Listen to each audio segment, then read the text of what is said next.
Régis Camus, bonjour. Bonjour. Joyeux anniversaire. Merci. On fête en juin vos 20 ans en tant que chef de cave de la maison de champagne Piper & Szik. Oui. Vous êtes presque une icône dans le monde du champagne, multi-médaillé. Vous avez été élu 8 fois comme meilleur chef de cave de l'année par les Britanniques. Alors justement, en quelques mots, expliquez-nous quelle est votre marque de fabrique. Alors, pour faire ce métier de chef de cave, il faut déjà avoir de la passion. Donc, sans vantardise de ma part, mais je pense être quelqu'un de précis et de passionné. Et le style, on va le retrouver un peu dans la gamme de Piper & Szik, avec la précision, un peu la joie de vivre, mais avec des vins très contemporains. Et alors venons-en justement à votre métier, chef de cave. De quoi s'agit-il exactement? Est-ce qu'il s'agit de refaire le même vin, le même champagne chaque année pour justement le brut Le brut sans année, oui. Ouais. Alors, en 2013, nous avons vendangé en octobre, en 2012 en septembre, fin août 2011, les vendanges étaient terminées. Eh bien, quel que soit le profil des raisins, le profil des vins, il faudra que ce brut sans année, qui est l'emblème de la maison, le porte-drapeau, le style soit perpétué dans le temps. Donc c'est un travail passionnant. Et comment vous faites justement concrètement pour recréer ce style d'année en année? C'est l'assemblage? Quelle est l'étape clé un peu? C'est l'assemblage. Donc c'est un assemblage, moi j'appelle ça un puzzle. Un puzzle entre les 3 cépages champenois que sont le chardonnay, le pinot noir, le meunier, et également des éléments très importants qui sont les vins de réserve, des vins que l'on a mis en réserve pendant plusieurs années. Et chaque année, au mois de septembre, c'est un peu comme un début d'année scolaire, on va reconstituer le puzzle avec mon équipe d'énologues. Et jusqu'au dernier moment, jusqu'au mois de mars-avril, le plus difficile à la fin, c'est de reconstituer ces pièces de puzzle.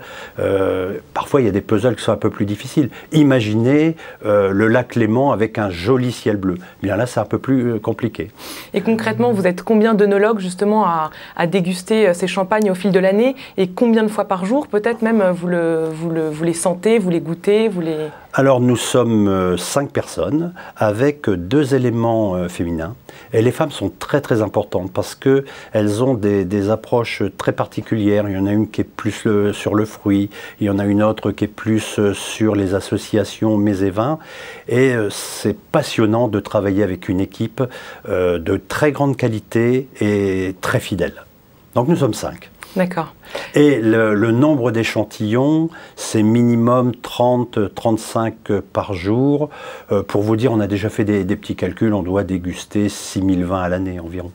Donc c'est tous les jours, oui. Pour faire votre brut, justement. Oui, oui. Bon, et parlons maintenant du marketing dans le champagne. Donc vous êtes chef de cave de Piper & Szik. Vous avez aussi été pendant 10 ans chef de cave de Charles & Szik, la marque sœur. Alors Charles & Szik est connu pour être un vin d'amateur, un peu la haute couture du champagne. Piper & Szik est un vin peut-être plus connu, plus facile aussi, plus grand public. Est-ce que justement, quelle est la part en fait du marketing dans le cahier des charges que vous devez respecter quand vous créez un champagne? Alors, il y a le marketing pur, mais il y a aussi le style. Et le style de Piper & Szik, on peut le résumer en 3 mots. C'est un champagne classique, grand champagne classique, avec de la structure, avec beaucoup de fruits, mais des fruits plutôt croquants, frais, et puis beaucoup de profondeur, d'amplitude.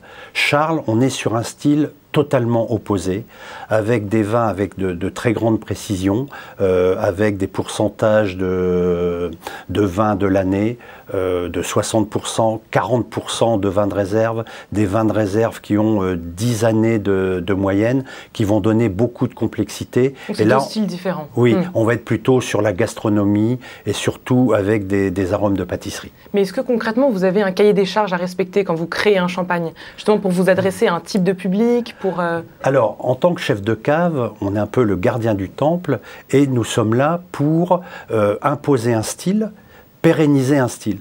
Mais faut-il que ce style soit un style qui plaise à nos consommateurs? Alors, dans mon métier, j'ai 3 volets. Un volet relationnel avec les vignerons champenois, bien sûr mon métier de chef de cave d'assembleur, et puis aussi une partie très importante maintenant qui est la communication. Et on voit au niveau des marchés, des clients japonais, américains, etc., comment ils ressentent le produit. Donc évidemment, chaque année, il y a des toutes petites touches d'amélioration, mais il faut faire le bonheur de nos consommateurs, de nos clients. Et alors toujours sur le marketing, pourquoi est-ce que le rosé est en général toujours plus cher que les cuvées classiques? C'est le cas chez Piper, c'est le cas chez Charles Hetzig, mais c'est le cas en fait pour le champagne en général. Est-ce que c'est un choix marketing ou est-ce que c'est justifié par... Alors pour moi, la cuvée rosée, c'est la cuvée la plus difficile à élaborer. Parce que c'est un assemblage de vins de couleur, de pinot noir, vinifié en vin rouge. Donc ça, ce sont des approvisionnements qui coûtent plus cher. Et puis derrière, c'est beaucoup de temps. Parce qu'il faut retrouver bien sûr le style de la maison, mais il faut aussi trouver la couleur, la bonne couleur. Et cette couleur, il faut qu'elle soit stable dans le temps. Donc c'est une cuvée qui coûte plus cher à l'assemblage, qui coûte plus cher à élaborer et bien souvent que l'on garde un peu plus longtemps dans les caves. Donc ce qui fait que c'est normal que les cuvées rosées en Champagne soient plus chères que les cuvées brut sans année en blanc. Parce que donc il est plus difficile à faire, mais non pas parce qu'il est meilleur. Non, non, non, non, non, non, non. Mais vous avez le style plus la couleur. Et dans la couleur, le rosé sauvage est un rosé... Le rosé sauvage, donc qui est le rosé de Piper Hetzig, est un rosé très très coloré et très très difficile à réaliser. Est-ce que vous nous donneriez maintenant un de vos vins coup de cœur, une bouteille à moins de 15 € qui vous a beaucoup plu? Alors, je suis très friand de tous les vins du monde. Je dirais que je suis peut-être plus blanc que rouge, mais actuellement, j'ai un petit coup de cœur pour un château que j'ai découvert qui s'appelle le Château Seguin à Pessac-Léognan. Ça, c'est mon coup de cœur du moment. D'accord, vous sortez de la Champagne. Oui, tout à fait. Il faut sortir de la Champagne. Régis Camus, merci beaucoup. Mais je vous en prie. Quant à nous, nous nous retrouvons la semaine prochaine pour un nouvel épisode des Échos du vin.